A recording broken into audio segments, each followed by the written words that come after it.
Must-play games in June that are not Diablo 4. There's quite the one or the other hidden sleeper you have not had on your radar. Timestamps are in the description below. Jump to whichever you find interesting. We'll begin with the big bangers and then go to the more small indie games. On the 15th of June, Layers of Fear. The narrative-driven first-person psychological horror game returns to tell its final spine-chilling story in Layers of Fear built in the Unreal 5 engine, with ray tracing at 4K resolution to make it even more horrible to play. Explore a Victorian mansion covered in artwork as the painter, whose sanity crumbles and cracks just like old paint on canvas. Crawl through the ever-changing house to find the supplies needed for your greatest masterpiece, all while trying to outrun your past. Told from the perspective of the painter's daughter, you come seeking answers. What secret does this homestead hold? Will you ever truly understand the madness that bestowed your father? I was already stressed out watching the trailer with chat together and some gameplay footage. I'm excited for the game and I would definitely try it out, but it's like a hate-love relationship. Now to cheer you straight up on the 60th, Park Beyond, created by Germans. In Park Beyond, you're the creative force behind a series of amusement parks as Visioneer, a combination of creator, manager, and designer. In your role as Visioneer, every aspect of creating, managing, and designing successful amusement parks will be under your control. As creative lead of the park, you can let your imagination off the leash. Build wide loops and hoops for a coaster like no other to attract thrill-seeking teens, research exciting flat rides to appeal to adults, or pop down cherry adorable flat rides for families. But they obviously also have this giant sandbox mode where you can just go absolutely nuts, creating the park of your dreams. Really giving the roller coaster and theme park vibes again. And I loved Sim Theme Park as a child. Can't wait to play Park Beyond. On the 20th, a game called Alien Dark Descent, and this one is an absolute hidden sleeper. At first, I thought it's an XCOM style game, which it is, but it is lead your soldiers in real-time combat against iconic xenomorphs, rogue operatives from the insatiable Weyland-Yutani Corporation, and a host of horrifying creatures new to the Alien franchise. Instead of being turn-based, this is like XCOM, but it's going to be real-time action. So your soldiers are going to real-time uncover, the monsters are going to be real-time running at you. And worst case scenario, if you can't handle the pressure, there's a way to slow down time a little bit. But it's not this turn by turn by turn that a lot of people find absolutely unappealing. Infiltrate large open levels and annihilate enemies with your squad, dispatching other orders strategically and intuitively at the touch of a button. Tread carefully as your foes will adapt their tactics to your actions while hunting you down because death is permanent. Forge unique path for survival, uncovering shortcuts, creating safe zones, and setting up motion trackers in a persistent world where your actions impact levels forever. All in all, this game looks like it could be something very amazing for people that like XCOM stuff, but get frustrated by the 95% misses and want the thing to be moving more in real-time action. Kind of reminds me of Dragon Age back in the days, just without the pause button.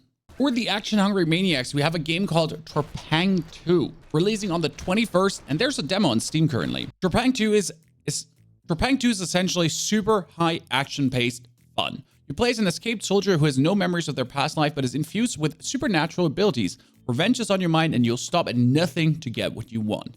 Deliver devastating punches, sneak around the shadows, wield explosive weapons, and give the bad guys a taste of their own medicine.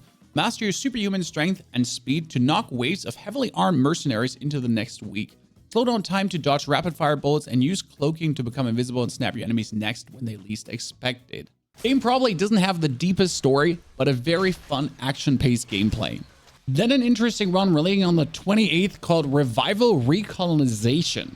Set in the post-apocalyptic version of Earth, Revival is a 4X strategy game where the world and its rules can change at key moments, creating a deep and highly replayable experience. Explore a transformed planet, negotiate or conquer new territories, and bring the light of civilization to regressing human colonies in order to prepare mankind for war with a despotic entity. My attention was instantly caught in the trailer as I saw a mammoth, yes, a mammoth, with a tank on its back. Revival generates a vast possibility space for you to play around with. From a sudden weather change to zombie infestation and bans on certain weapon types, you're in for a surprise. It's probably not one of the super big banger releases, but it looks like quite some good fun in my eyes. Now to the more tiny games, indie games, also called Tiny Thor on the 5th of June, which is crazy. Tiny Thor features 16-bit graphics and gameplay centered around using Mjolnir, leading our Norse hero through challenging levels filled with all kinds of obstacles. It offers tight controls, fast-paced action, and an experience tinged with nostalgia. And if you do watch the gameplay trailer, wow. Even from watching, I'm like, this is hard as hell. Like, this is not an easy game. Like, this is going to be very quite challenging. The platforming is punctuated with exhilarating boss battles, which will test the Son of Odin. Each realm features a set of almighty adversaries who want to stop Thor on his way to become a true god. You will need to make use of everything you learned along the way to beat them. I hope you're breathing as heavily as I do after watching this trailer, because this amount of skill probably needed to master all of this seems mental. Then on the 7th, a game called Nocturnal, also one of these 2D platformers. After a difficult journey across a troubled sea, Ardashir, soldier of the Enduring Flame, returns home to the island of Naren, where everything is obscured by a peculiar mist. To uncover the cause, you must wield the sacred flame of your ancestors and carve your way to the island's center, where secret locations with powerful abilities await. Your goal is to uncover the mysteries of the island, get rid of the mist, battling any who stand between you and your goal to free the island from the darkness. And I have to always say, these games hold so much depth and fun in gameplay that some AAA titles can't compare it with. Obviously not with 400 hours of gameplay, but quite good repetition. Now, to give it an honorary mention, on the 6th is obviously releasing Diablo 4. You and your mom probably heard about it. Everyone, your neighbor, your dog. It has been mentioned a billion times, but the final reviews are in, and it actually seems like that the game is worth it. Most of the reviews agree on that you're going to be at least 3 to 4 weeks around to reach probably level 100, and that would be daily gaming. Being able to then kill the pinnacle of the PvE content bosses. Not considering the PvPvE content, daily quests, min-maxing, and whatsoever. And that is for the gamer that plays every day and not for someone that only has 4 to 6 hours a week to play. So there is plenty of enough content for the $70 that you spend on. We have a whole review also here online on the channel that you can check out. I personally am going to play a lot of Diablo, upload a lot of videos, and do quite some live streams too. Now, as a final game, June of Aid. And I was absolutely bamboozled that something like this exists. It's called Pro Cycling Manager. Yes, you have heard about Farming Simulator and Soccer Manager and whatsoever, ice hockey team. I don't even know all these games existing, but this is Pro Cycling Manager. I don't even know what to say anymore.